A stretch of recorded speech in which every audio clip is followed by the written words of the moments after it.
সুপ্রিয় দর্শকবৃন্দ, আসসালামু আলাইকুম রহমতুল্লাহি ওয়া বারাকাতুহু। আওয়ামী লীগ নিষিদ্ধের দাবিতে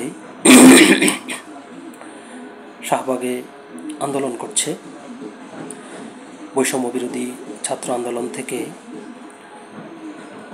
পরবর্তীতে নতুন রাজনৈতিক দল গঠন করা ছাত্র সমন্বয়করা আন্দোলন করছে। ইসলামী দলগুলো বিএনপিকে তারা যেরকমভাবে পাশে চাইছে কিন্তু সেরকমভাবে পাশে পাচ্ছে না, কারণ বিএনপি আগে থেকেই বলছে যে এভাবে কোনো একটি রাজনৈতিক দলকে নিষিদ্ধ করা কোনো ভালো সমাধান নয়। যদি কোনো রাজনৈতিক দল জনগণের বিরুদ্ধে দাঁড়ায় এবং জনগণ যদি পছন্দ না করে, তাহলে জনগণ তাদের বিরুদ্ধে রায় দেবে। এটাই হচ্ছে সবচেয়ে বড় নিষিদ্ধ। তো আজকে বিএনপির স্থায়ী কমিটির সদস্য গয়েশ্বরচন্দ্র রায় একটি গুরুত্বপূর্ণ কথা বলেছেন। তিনি বলেছেন যে যারা এখন আওয়ামী লীগের বিরোধিতা করছে বা আওয়ামী লীগকে নিষিদ্ধের কথা বলছে, কোনো এক সময় তারা আবার বিএনপি নিষিদ্ধের কথা বলবে না, এর গ্যারান্টি কী? তো তিনি এটা নিয়ে প্রশ্ন তুলেছেন, পাশাপাশি তিনি আরও কিছু কথা বলেছেন। তো তিনি কি বলেছেন চলুন আমরা দেখি খবরটির বিস্তারিত। প্রশ্ন: গয়েশ্বরের আওয়ামী লীগের বিরুদ্ধকারীরা বিএনপিকে নিষিদ্ধ করতে চাইবে না, তার গ্যারান্টি কি?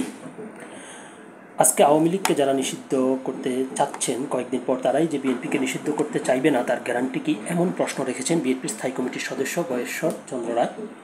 তিনি বলেছেন, আইনের শাসন নিশ্চিত করার মাধ্যমে জনগণই ঠিক করে কারা গ্রহণযোগ্য বা কারা জনগণ কর্তৃক নিষিদ্ধ।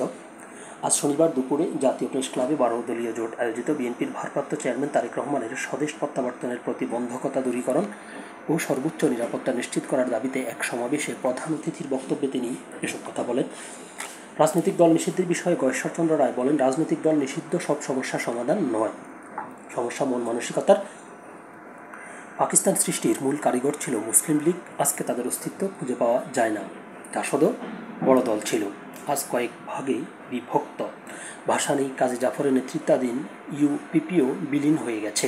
জনগণের বিরুদ্ধে যারা অবস্থান নেয় তারা এমনিতে বিলীন হয়ে যায়।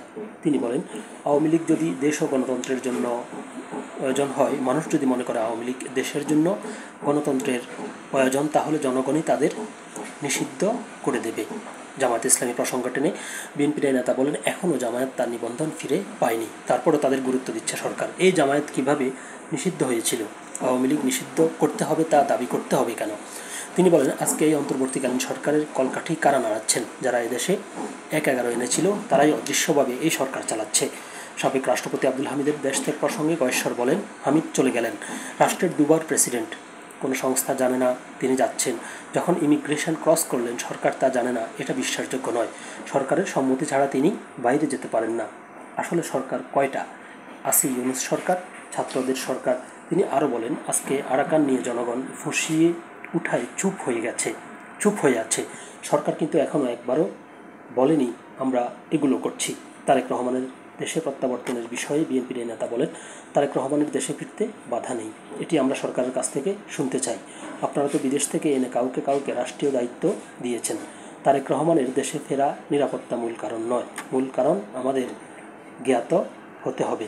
তিনি বলেন যে এই মানুষটি বিদেশে বসেও দেশকে ঐক্যবদ্ধ করেছেন, ফ্যাসিস্ট হাসিনা বিরোধী আন্দোলনের নেতৃত্ব দিয়েছেন, ভোটের অধিকার নিশ্চিত করার জন্য কাজ করেছেন। আজকে তার স্বদেশ ফিরতে বাধা কোথায় জাতি তা জানতে চায়। অর্থাৎ তিনি বোঝাতে চাচ্ছেন বা বলতে চাচ্ছেন যে তারেক রহমান যে দেশে ফিরতে পারছে না, এটি ডক্টর ইউনূস কিংবা তার সরকার এর বাধার কারণে, বা তারা প্রয়োজনীয় পদক্ষেপ গ্রহণ করছেন না বিধায় তিনি ফিরতে পারছেন না। তো খবরটি ছিল এ পর্যন্ত। সকলে ভালো থাকবেন, সুস্থ থাকবেন। আল্লাহ হাফেজ।